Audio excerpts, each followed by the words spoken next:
ನಮಸ್ಕಾರ ವೀಕ್ಷಕರೇ. ಭಾರತದಲ್ಲಿ ಉಚಿತ ಕೊಟ್ಟು ಅಧಿಕಾರ ಹಿಡಿದ ಕಾಂಗ್ರೆಸ್ ರಾಜ್ಯಗಳ ಪೈಕಿ ಹಿಮಾಚಲ ಕಂಪ್ಲೀಟ್ ಬರ್ಬಾದ್ ಆಗಿರೋ ವಿಷಯ ಆಲ್ರೆಡಿ ಗೊತ್ತಿರೋದೆ. ಈ ಆರ್ಥಿಕ ಪತನದ ಹೊಡೆತ ಯಾವ ಮಟ್ಟದಲ್ಲಿ ಇದೆ ಅನ್ನೋದನ್ನ ಇನ್ನಷ್ಟು ಆಂತರಿಕ ವಿಚಾರಗಳು ಬಹಿರಂಗಪಡಿಸ್ತಾ ಇವೆ. ಸರ್ಕಾರಿ ಉದ್ಯೋಗಗಳಲ್ಲಿ ಮೀಸಲಾತಿಗೆ ದೊಡ್ಡ ಪೈಪೋಟಿ ಇರೋ ಹೊತ್ತಲ್ಲಿ ಹಿಮಾಚಲದಲ್ಲಿ ಸರ್ಕಾರಿ ಉದ್ಯೋಗಿಗಳ ಅವಸ್ಥೆ ಏನಾಗಿದೆ ಅನ್ನೋದನ್ನ ನೋಡಿದ್ರೆ ಜನರು ಬೆಚ್ಚಿ ಬೀಳ್ತಾ ಇದ್ದಾರೆ.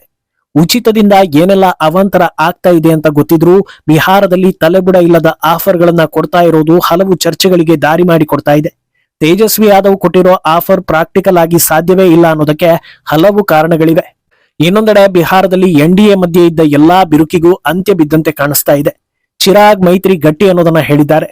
ಇದೆಲ್ಲವನ್ನ ಒನ್ ಬೈ ಒನ್ ವಿವರಿಸ್ತಾ ಹೋಗ್ತೀವಿ.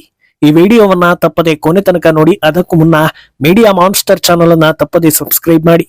ಎಸ್, ಭಾರತದಂತಹ ವಿಶಾಲವಾದ ದೇಶದಲ್ಲಿ ಒಂದಷ್ಟು ಸಮಸ್ಯೆಗಳಿಗೆ ಕೊನೆಯೇ ಇಲ್ಲ ಅನ್ಸುತ್ತೆ. ಭಾರತವನ್ನ ಒನ್ ವರ್ಡ್ ನಲ್ಲಿ ಡಿಫೈನ್ ಮಾಡೋದು ಕಷ್ಟ. ಯಾಕಂದ್ರೆ ಇಲ್ಲಿ ಅತ್ಯಂತ ಶ್ರೀಮಂತರು ಇದ್ದಾರೆ, ಅತ್ಯಂತ ಬಡವರು ಇದ್ದಾರೆ, ಪ್ರಪಂಚವನ್ನೇ ಗೆಲ್ಲುವಷ್ಟು ವಿದ್ಯಾವಂತ ಬುದ್ಧಿವಂತರು ಇದ್ದಾರೆ, ತನ್ನನ್ನೇ ತಾನು ಸಾಕಿಕೊಳ್ಳಲಾಗದಷ್ಟು ಶತದಡ್ಡರು ಇದ್ದಾರೆ. ಆದ್ರೆ ಕೆಲವೊಂದು ವಿಷಯಗಳಲ್ಲಿ ಭಾರತೀಯರಿಗೆ ಸಾಮಾನ್ಯ ಜ್ಞಾನದ ಕೊರತೆ ಎದ್ದು ಕಾಣುತ್ತೆ. ಯಾಕಂದ್ರೆ ಒಂದು ಕಾರ್ ಅಥವಾ ಬೈಕ್ ಕೊಳ್ಳುವಾಗ ಮೈಲೇಜ್ ನಿಂದ ಹಿಡಿದು ಸರ್ವಿಸ್ ತನಕ ಎಲ್ಲವನ್ನೂ ಅಳೆದು ತೂಗಿ ಕೊಂಡುಕೊಳ್ಳೋ ಚಾಣಾಕ್ಷತೆ ಇರೋ ಜನರಿಗೆ ಒಂದು ಸರ್ಕಾರ ಹೇಗಿರಬೇಕು ಅನ್ನೋದನ್ನ ಡಿಸೈಡ್ ಮಾಡೋದು ಕಷ್ಟ ಆಗ್ತಾ ಇದೆ. 21ನೇ ಶತಮಾನದಲ್ಲಿ ಯಾವುದನ್ನ ಯಾರಿಗೆ ಫ್ರೀ ಕೊಡೋದು ಸರಿ, ಯಾವುದನ್ನ ಕೊಡಬಾರದು ಅನ್ನೋ ಅರಿವಿರದೆ ಆಮಿಷಗಳಿಗೆ ಟ್ರ್ಯಾಪ್ ಆದ್ರೆ ಏನಾಗುತ್ತೆ ಅನ್ನೋದಕ್ಕೆ ಹಿಮಾಚಲ ಪ್ರದೇಶದ ಸರ್ಕಾರಿ ನೌಕರರು ಸಾಕ್ಷಿ ಆಗ್ತಾ ಇದ್ದಾರೆ. ಸಿಎಂ ಸುಖ್ವೀಂದರ್ ಸಿಂಗ್ ನೇತೃತ್ವದ ಹಿಮಾಚಲ ಆರ್ಥಿಕವಾಗಿ ಪಾತಾಳ ಕಂಡಿರೋದು ಹೊಸ ವಿಷಯವೇನಲ್ಲ. ಆಗಾಗ ಹಿಮಾಚಲದಲ್ಲಿ ಪರಿಸ್ಥಿತಿ ಹಾಗಿದೆಯಂತೆ ಹೀಗಿದೆಯಂತೆ ಅನ್ನೋ ಸುದ್ದಿಗಳು ಬರ್ತಾನೆ ಇರುತ್ತವೆ. ಈಗ ಗುತ್ತಿಗೆ ಆಧಾರದಲ್ಲಿ ಸರ್ಕಾರಿ ಕೆಲಸಗಳನ್ನ ಮಾಡ್ತಾ ಇರೋ ಬರೋಬ್ಬರಿ 45,000 ನೌಕರರಿಗೆ ಇನ್ನೂ ಸಂಬಳ ಆಗಿಲ್ಲ ಅನ್ನೋ ಸುದ್ದಿ ಬರ್ತಾ ಇದೆ. 10ನೇ ತಾರೀಕಾದ್ರೂ ಸಂಬಳ ಬಂದಿಲ್ಲ ಅಂದ್ರೆ ಸರ್ಕಾರ ಆರ್ಥಿಕವಾಗಿ ಎಷ್ಟು ಸದೃಢವಾಗಿದೆ ಅನ್ನೋದನ್ನ ತೋರಿಸ್ತಾ ಇದೆ. ಕಳೆದ ತಿಂಗಳು HRTC ಪಿಂಚಣಿ ಕೊಡೋದನ್ನ ವಿಳಂಬ ಮಾಡಿತ್ತು. ತಿಂಗಳಿನ ಕೊನೆಯಲ್ಲಿ ಪಿಂಚಣಿ ಜಮೆ ಆಗಿರೋ ಬಗ್ಗೆ ವರದಿಗಳಾಗಿತ್ತು. ಈಗ ಗುತ್ತಿಗೆ ನೌಕರರಿಗೆ ಹೊಡೆತ ಬಿದ್ದಿದೆ. ಈ ತಿಂಗಳು ದೀಪಾವಳಿ ಹಬ್ಬ ಇದ್ದು ಬಹುತೇಕ ಕುಟುಂಬಗಳು ಹಬ್ಬದ ಆಚರಣೆಗೆ ಹಲವು ರೀತಿಯ ಪ್ಲಾನ್ ಗಳನ್ನ ಮಾಡಿಕೊಂಡಿರ್ತಾರೆ. ಆದ್ರೆ ಸರ್ಕಾರದ ಅವಸ್ಥೆ ನೋಡಿದ್ರೆ ಕ್ಯಾಶ್ಲೆಸ್ ದೀಪಾವಳಿ ಅನ್ನೋ ರೀತಿ ಭಾಸವಾಗ್ತಾ ಇದೆ. ಹಾಗೋ ಹೀಗೋ ಅಡ್ಜಸ್ಟ್ ಮಾಡಿ ತಿಂಗಳ ಮಧ್ಯದಲ್ಲಾದ್ರೂ ಸಂಬಳ ಸಿಗಬಹುದಾ ಅನ್ನೋ ನಿರೀಕ್ಷೆಗಳನ್ನು ಕೂಡ ನೌಕರರು ಕಳೆದುಕೊಂಡಂತಿದ್ದಾರೆ. ಅಂದಹಾಗೆ ಇದು ಗುತ್ತಿಗೆ ನೌಕರರಿಗೆ ಮಾತ್ರ ಎದುರಾಗ್ತಾ ಇರೋ ಸಂಕಷ್ಟ ಅಲ್ಲ. ಕಳೆದ ಹಲವು ತಿಂಗಳುಗಳಲ್ಲಿ ಬೇರೆ ಬೇರೆ ಸರ್ಕಾರಿ ಉದ್ಯೋಗಿಗಳಿಗೂ ಇದೇ ಸಮಸ್ಯೆ ಆಗಿರೋ ವರದಿಯಾಗಿವೆ. ಸಂಬಳ ತಿಂಗಳುಗಳ ಕಾಲ ಹೋಲ್ಡ್ ಆಗಿ ನಂತರದಲ್ಲಿ ಬಂದಿರೋ ಬಗ್ಗೆ ಸುದ್ದಿಯಾಗಿವೆ. ಒಂದು ರಾಜ್ಯದಲ್ಲಿ ಸರ್ಕಾರಿ ಉದ್ಯೋಗ ಪಡೆಯೋದು ಎಷ್ಟು ಕಷ್ಟ ಅನ್ನೋದು ಜನರಿಗೆ ಗೊತ್ತಿದೆ.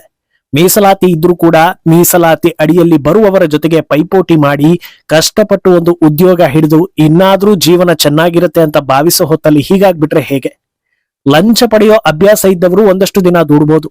ಒಂದು ವೇಳೆ ಅಪ್ಪಿತಪ್ಪಿ ಯಾರಾದ್ರೂ ಪ್ರಾಮಾಣಿಕವಾಗಿ ಕೆಲಸ ಮಾಡ್ತಾ ಇದ್ರೆ ಅವರ ಕತೆ ಏನಾಗ್ಬೇಡ. ಇಂಥ ಪರಿಸ್ಥಿತಿ ಹೇಗಪ್ಪ ಬಂತು ಅಂತ ಕೇಳಿದ್ರೆ ಅದು ಕಟಾಕಟ್ ಆಫರ್ಗಳು ಅನ್ನೋದನ್ನ ನೇರವಾಗಿ ಹಿಮಾಚಲದ ಜನರು ಹೇಳ್ತಾ ಇದ್ದಾರೆ, ಮಾಧ್ಯಮಗಳು ಹೇಳ್ತಾ ಇವೆ. ಹಿಮಾಚಲದ ಅವ್ಯವಸ್ಥೆ ನೋಡಿಕೊಂಡು ಮುಂದಿನ ಸರದಿ ಕರ್ನಾಟಕ, ತೆಲಂಗಾಣ ಅನ್ನೋ ಸುದ್ದಿಗಳು ಈಗೇನು ಹೊಸತಲ್ಲ. ಈಗಾಗಲೇ ಜನರಿಗೆ ಈ ಬಗ್ಗೆ ನಿರೀಕ್ಷೆಗಳಿವೆ. ಇದೆಲ್ಲದರಿಂದ ಆಚೆ ಕೆಲವರಿಗೆ ಒಂದಷ್ಟು ಪ್ರಶ್ನೆಗಳು ಹುಟ್ಟಬಹುದು. ಸರ್ಕಾರ ಉಚಿತವಾಗಿ ಕೊಡೋದೇ ತಪ್ಪ? ಶ್ರೀಮಂತರು ಮಾತ್ರ ಬದುಕಬೇಕಾ? ಬಡವರು ಬದುಕೋದು ಯಾರಿಗೂ ಇಷ್ಟ ಇಲ್ವಾ ಅಂತ? ಖಂಡಿತ ಹಾಗಲ್ಲ. ಉಚಿತಗಳು ಕೊಡೋದು ತಪ್ಪಲ್ಲ, ಆದ್ರೆ ಯಾರಿಗೆ ಕೊಡಬೇಕು, ಯಾರು ಸೂಕ್ತ ಅನ್ನೋದನ್ನ ತಿಳಿದು ಕೊಡಬೇಕು ಅನ್ನೋದನ್ನ ಸಾಮಾನ್ಯ ಜ್ಞಾನ ಇರುವವರು ಹೇಳ್ತಾ ಇರೋದು. ಎಷ್ಟೋ ಕುಟುಂಬಗಳಲ್ಲಿ ದುಡಿಯೋ ಗಂಡು ಇರೋದಿಲ್ಲ, ವಯಸ್ಸಾದವರು ಇರ್ತಾರೆ, ಶಾಲೆಗೆ ಹೋಗೋ ಪುಟ್ಟ ಮಕ್ಕಳಿರ್ತಾರೆ. ಅಂತವರನ್ನ ಆಯ್ಕೆ ಮಾಡಿ ಒಂದು ಮಾನದಂಡ ಮಾಡಿಕೊಂಡು ಉಚಿತ ಕೊಡೋದ್ರಲ್ಲಿ ಖಂಡಿತ ಅರ್ಥ ಇರುತ್ತೆ. ಅಲ್ಲದೆ ಸುಮ್ಮನೆ ಎಲ್ರಿಗೂ ತಿಂಗಳು ಫ್ರೀ ಹಣ ಕೊಡೋ ಬದಲು ಚಿಕ್ಕ ಪುಟ್ಟ ಉದ್ಯಮಗಳನ್ನ ಆರಂಭಿಸಿ ಪ್ರೋತ್ಸಾಹ ಕೊಡ್ತೀವಿ ಅಂತ ಸರ್ಕಾರದಿಂದ ಹಣ ಕೊಡೋದ್ರಿಂದ ಲೋಕಲ್ ಲೆವೆಲ್ ನಲ್ಲಿ ಉದ್ಯೋಗ ಸೃಷ್ಟಿಯೂ ಆಗುತ್ತೆ. ಇಲ್ಲದೇ ಇದ್ರೆ ಈ ರೀತಿ ಸಂಬಳಕ್ಕೆ ಕಾಯೋ ಪರಿಸ್ಥಿತಿ ಬರುತ್ತೆ ಅಂತ ಸಾಮಾನ್ಯ ಜ್ಞಾನ ಇರುವವರು ಹೇಳ್ತಾರೆ. ಅಲ್ಲೇ ಅಕ್ಕಪಕ್ಕದ ರಾಜ್ಯದಲ್ಲಿ ಈ ಪರಿಸ್ಥಿತಿ ಬಂದಿದ್ರೆ ಅತ್ತ ಬಿಹಾರದ ಅಖಾಡದಲ್ಲಿ RJDಯ ತೇಜಸ್ವಿ ಯಾದವ್ ಹೊಸ ಘೋಷಣೆಯೊಂದನ್ನ ಮಾಡಿ ಸಂಚಲನ ಮೂಡಿಸ್ತಾ ಇದ್ದಾರೆ. ತಮ್ಮ ಸರ್ಕಾರ ಅಧಿಕಾರಕ್ಕೆ ಬಂದ್ರೆ ಪ್ರತಿ ಕುಟುಂಬಕ್ಕೂ ಸರ್ಕಾರಿ ಉದ್ಯೋಗ ನೀಡೋ ಭರವಸೆ ನೀಡಿ ಭಾರತೀಯರನ್ನ ಬೆಚ್ಚಿ ಬೀಳಿಸಿದ್ದಾರೆ. ಈ ಹಿಂದೆ ಬಿಹಾರದವರಿಗೆ ಮಾತ್ರ ಬಿಹಾರದ ಕೆಲಸ ಅಂತ ಹೇಳಿದ್ರು, ಸರ್ಕಾರಿ ಉದ್ಯೋಗಗಳನ್ನ ಹೆಚ್ಚಿಸ್ತೀನಿ ಅಂದಿದ್ರು.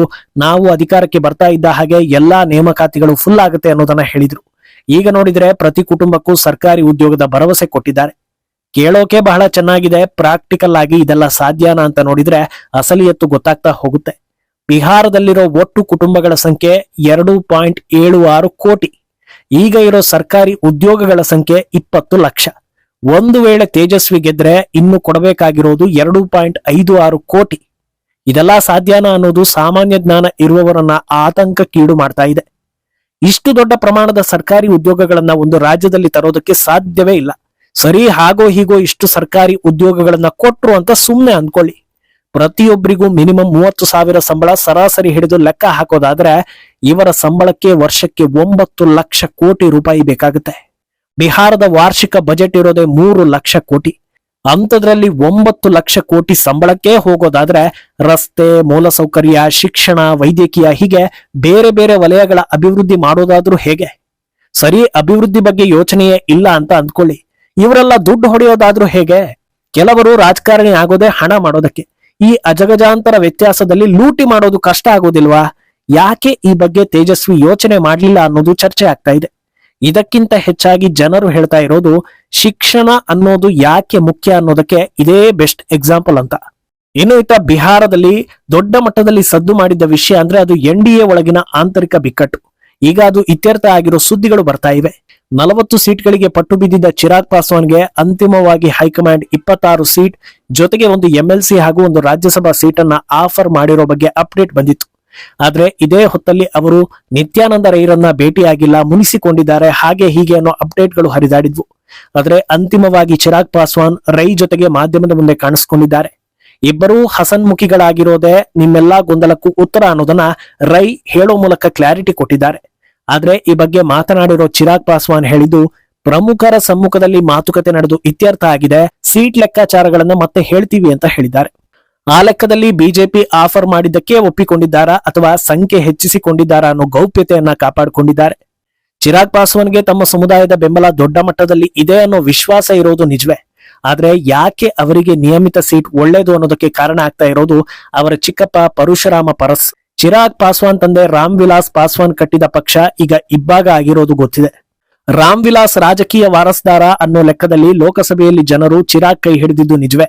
ಹಾಗಂದ ಮಾತ್ರಕ್ಕೆ ಚಿರಾಗ್ರ LJP ಸಂಪೂರ್ಣ ಭದ್ರವಾಗಿದೆ ಅಂತ ಒಪ್ಪಿಕೊಳ್ಳೋದಕ್ಕೆ ಸಾಧ್ಯವಿಲ್ಲ.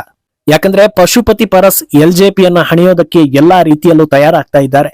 ಚಿರಾಗ್ ಎಲ್ಲೆಲ್ಲಿ ಕ್ಯಾಂಡಿಡೇಟ್ಗಳು ಹಾಕ್ತಾರೋ ಆ ಎಲ್ಲಾ ಕಡೆಗಳಲ್ಲೂ RLJP ಇಂದ ನಾನು ಕ್ಯಾಂಡಿಡೇಟ್ ಹಾಕ್ತೀನಿ ಅಂತ ಪರಸ್ ಹೇಳಿಕೆ ಕೊಟ್ಟಿದ್ದಾರೆ. ಹೀನಾಯವಾಗಿ ಸೋಲಿಸ್ತೀವಿ ಅಂತ ಸವಾಲ್ ಹಾಕಿದ್ದಾರೆ. ಆದ್ರಿಂದ LJP ವೋಟ್ ಬ್ಯಾಂಕ್ ನಿಂದ ವೋಟ್ ಸ್ಪ್ಲಿಟ್ ಆಗೋದು ಗ್ಯಾರಂಟಿ. ಇದನ್ನೂ ಮೀರಿ ಚಿರಾಗ್ ಶಕ್ತಿ ಪ್ರದರ್ಶನ ಮಾಡಿದ್ರೆ ಹಂತ ಹಂತವಾಗಿ ಬಿಹಾರದಲ್ಲಿ ಅವರು ಬಲವಾಗಿ ಬೇರೂರ್ತಾರೆ ಅನ್ನೋದ್ರಲ್ಲಿ ಅಚ್ಚರಿಯೇ ಇಲ್ಲ.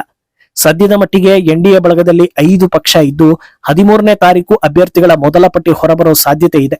ಓವರ್ ಆಲ್ ಬಿಹಾರದಲ್ಲಿ 4ನೇ ದೊಡ್ಡ ಪಕ್ಷ ಯಾರಾಗ್ಬೋದು ಅನ್ನೋ ಚರ್ಚೆ ಜೋರಾಗಿದ್ದು LJP ವರ್ಸಸ್ ಎಡಪಕ್ಷಗಳನ್ನ ತಾಳೆ ಹಾಕಲಾಗ್ತಾ ಇದೆ. ಮುಂದೇನಾಗುತ್ತೆ ಅನ್ನೋದನ್ನ ಕಾದು ನೋಡಬೇಕು. ಈ ಬಗ್ಗೆ ನಿಮ್ಮ ಅಭಿಪ್ರಾಯವನ್ನ ತಪ್ಪದೆ ಕಮೆಂಟ್ ಮೂಲಕ ತಿಳಿಸಿ.